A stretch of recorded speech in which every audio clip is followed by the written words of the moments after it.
Let's have another example, which is find the derivative of the square root of 4 minus 2x. Medyo mahirap to ano, so let us try to look forward in finding the given derivative of this function. So, following step 1, we have to change y is equals to square root of 4 minus 2x. Okay? So y plus delta y is equals to the square root of 4 minus 2 times x plus delta x. Okay? So we have y plus delta y is equals to the square root of 4 minus 2x minus 2 delta x. So, yan na po yung magiging simplified form. How about for step number 2? Step 2 states that we need to subtract. Ano po? We need to subtract. So, we have y plus delta y is equals to the square root of 4 minus 2x minus 2 delta x minus 4 or the square root of 4 minus 2x. So dito minus din tayo dito. Minus that is equals. Okay? So we have delta y is equals to the square root of 4 minus 2x minus 2 delta x minus the square root of 4 minus 2x. Ano po? So, in simplifying this, we need to find out the conjugates. Okay? Para ma-eliminate po natin yung square root sign or the radical sign. And so far as this is concerned, what is the conjugate of this given function? That will be, we have to multiply ito over 1 yan by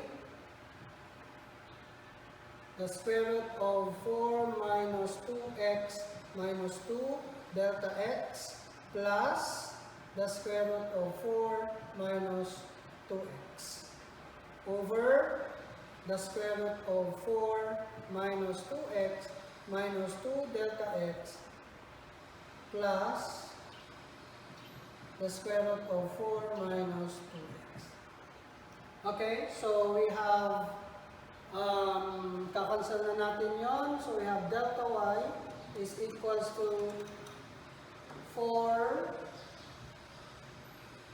minus 2x minus 2 delta x minus 4 plus siya since minus then negative siya, magiging siyang plus 2x. Ano po? Over square root of 4 minus 2x minus 2 delta x plus 4 minus 2x. Okay? Simplifying this, we have cancel 4, negative 2x, positive 2x, we have negative 2 delta x over the square root of 4 minus 2x minus 2 delta x plus square root of 4 minus 2x. Okay? The next one that we're going to use is the step number 3. Step number 3 states that we need to divide both sides by delta x. Okay pa? So we have we have delta y over delta x is equals to negative 2 delta x over the square root of 4 minus 2x minus 2 delta x plus 4 the square root of 4 minus 2x times delta x. Kasi we need to divide. Okay? So, cancel out. We have negative 2 over the square root of 4 minus 2x minus 2 delta x plus the square root of 4 minus 2x. Ayan. So, yan po. Ito na yung simplified form for step number 3. For step number 4, we need to find the limit of a given function as delta x approaches to 0. So, we have dy over dx is equals to the limit of delta y over delta x as delta x approaches to 0. That is equals to the limit of negative 2 over square root of 4 minus 2x minus 2 times 0, okay, plus square root of 4 minus 2x as delta x approaches to 0. That is equals to negative 2 over square root of 4 minus 2x, okay, minus 0, that is 0, plus the square root of 4 minus 2x. So, simplifying this, we have negative 2 over 2 square root of 4 minus 2x, cancelling it out, that is equals to negative 1 over the square root of 4 minus 2x. This will be your final answer. Okay? Do you have any question? Clarification? So, ito na po yung final answer. Okay? Let us come now to find the slope of the given curve at a given point. Y is equals to 3x squared minus 4x at 2 and 4. Using this, again, problem, it can be solved using the delta method. At the same time, in finding the slope of a given problem, at x and y, we usually solve this using the delta method and any other form of solutions that may arise. Ano po? So, in this problem, we have to use the delta method. So, we have y is equals to 3x squared minus 4x, and then we have y plus delta y is equals to 3 times x plus delta x squared minus 4 times x plus delta x. Okay? And of course, before we go to simplification of this given function, we need to again undergo with step number 2. We have y plus delta y minus y is equals to 3 times x plus delta x squared minus 4 times x plus delta x. Minus, ito na po, which is 3x squared minus 4. Are you following? 4x, I mean. Okay? So, we have this. Cancel it out. We have delta y is equals to 3 times x squared plus 2x delta x plus delta x squared minus 4x minus 4 delta x minus 3x squared plus 4x. Okay? So, delta y is equals to 3x squared plus 2x delta x, I mean 6x delta x plus 3 delta x squared minus 4x minus 4 delta x minus 3x squared plus 4x. Are you following? Now, we have to simplify this. 3x squared. Okay, we combine like terms. We have negative 4x, positive 4x. Meron pa ba pong iba na like terms? 4 delta x, 3 delta x squared, 6x delta x. So they have different terms. So we have delta y is equals to 6x delta x plus 3 delta x squared minus 4 delta x. So the next step is to divide both sides by delta x. So delta x. So delta y over delta x is equals to, cancel out, we have 6x, cancel out also, plus 3 delta x, minus, cancel out, we have 4. Okay? So, we have dy over dx is equals to the limit of delta y over delta x as delta x approaches to 0. Then, we have 6 equals 6x plus 3 times 0 minus 4. This will become, now, the answer will become 6x minus 4. This will be the derivative of the given function. But since we have at 2 and 4, yan yung line, okay?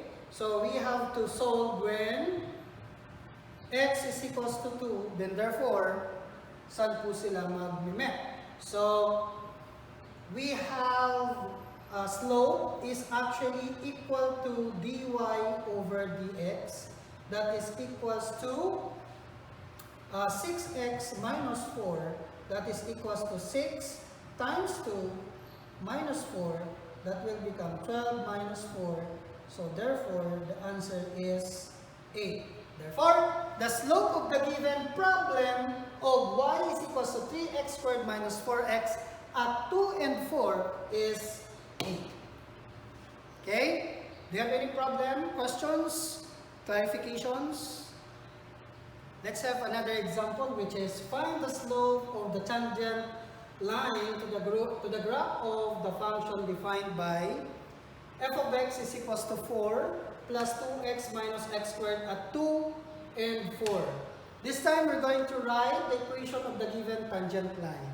Okay? And so far as solving the given problem, we need to apply this formula. Wala naman po yung pagkakaiba doon sa delta method na ginamit natin a while ago. Okay? And so far as this problem is concerned, let us now solve this given function. So, f of x is actually equal to y is equals to 4 plus 2x minus x squared. Ano po? Now, so, following this, we have dy over dx is equals to the limit as delta x approaches to 0. Okay? So, f times x plus delta x minus f of x over delta x. Okay? So, we have now dy over dx is equals to the limit as delta x approaches to 0. That is 4 plus 2 times x plus delta x minus x plus delta x squared minus, ito na po, yung f of x, yung function of x, which is 4 plus 2x minus x squared. Okay? Over, meron pa pala, delta x. Okay? Now, let us solve for this. The limit as delta x approaches to 0. So, we have 4 plus 2x plus 2 delta x minus x squared plus 2x delta x plus delta x squared. Okay? Minus 4 plus 2x minus x squared. Are you following? Okay? Sige po. Over delta x. Mahaba lang. Okay lang yan. Is equals to the limit as delta x approaches to 0. We have to simplify this. 4 plus 2x plus 2 delta x minus x squared minus 2x delta x minus delta x squared minus 4 minus 2x plus x squared over delta x. Okay? So, let us simplify it again. The limit as delta x approaches to 0. So, we have 4. May 4 ba tayo? 4, negative 4. 2x, negative 2x. We have negative x squared, x squared. Okay? So, we have now 2 delta x minus 2x delta x minus delta x squared. Meron ba ba? Okay. Over delta x. That is equals to the limit as delta x approaches to 0. We have to cancel it out. Cancel, cancel. So, cancel it. Cancel. We have 2 minus 2x minus delta x. Okay? So, that is equals to the limit of delta x as delta x approaches to 0. That will become 2 minus 2x minus 0. That is equals to 2 minus 2x. This will be your derivative. Okay? We need to find the slope. Ano po? When x is equals to 2, then using this equation, which is the derivative, we have dy over dx is equals to 2 minus 2x, that is equals to 2 minus 2 times 2, that will give us 2 minus 4, that is negative 2. This will be our slope. Okay? So this will be our slope, but we are not yet done. We're going to find out what is the equation of the given tangent line. So, we already know the slope, which is equals to negative 2, and the points are which is x and y, that is equals to 2 and 4. Okay? We are now solving for the equation of the given tangent line. Okay? Using this data, we're going to use the point slope formula to find out the equation of the tangent line. So, meaning, we have y minus y sub 1 is equals to m times x minus x sub 1. Okay? This will be your x sub 1. This will be your y sub 1. Okay? So, m is your slope. Yung m po. Ano? So, y minus 4 is equals to, slope is negative 2 times x minus negative 2. Ano po? Hindi. 2 lang pala. Kasi negative 2 is your slope. So, ito na po yan. Y minus 4 is equals to negative 2 times x minus 2. Yan po yung magiging data natin insofar as we substituted y sub 1, x sub 1, and the slope. So therefore, simplifying this, we have y minus 4 is equals to negative 2x positive 4. Okay? So, we have to transpose, ano po, to the other side. So, y is equals to negative 2x plus 4 plus 4. That will give us y is equals to negative 2x plus 8. This will be your equation. This will be your equation of the tangent line. Okay? Questions? Clarifications? So that's it. Again, by solving this problem, we can follow this formula. Okay? So when we solve for that, we solve for the derivative. Then we have to find the slope. After finding the slope, we need to find the equation using this point-slope formula. Okay?